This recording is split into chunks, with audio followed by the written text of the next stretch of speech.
রাত, যে রাতে জেগে থাকলেই মিলে মহাদেবের আশীর্বাদ। মহাশিবরাত্রি কি? শিবের সবচেয়ে পবিত্র রাত্রি, যেদিন ভক্তরা উপবাস, জাগরণ আর পূজায় লীন থাকেন। কেন এই রাত এত বিশেষ? শাস্ত্রে বলা হয়, এই রাতেই মহাদেব প্রকাশ করেছিলেন তার অসীম জ্যোতির্লিঙ্গ রূপ। আবার এই রাতেই শিব ও পার্বতীর ঐশ্বরিক বিবাহ সম্পন্ন হয়। কোথা থেকে শুরু এই প্রথা?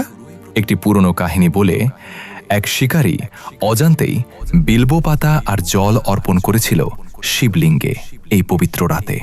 তার সেই অজান্তে করা ভক্তিতেই মহাদেব তাকে মুক্তি দান করেন। সেই থেকেই শুরু হয় শিবরাত্রির জাগরণ ও পূজা। এই রাত শেখায়, ইচ্ছা হোক বা অজান্তে, সত্যিকারের ভক্তি কখনো বৃথা যায় না। শিব শেখালেন, একটি রাতই বদলে দিতে পারে পুরো জীবন।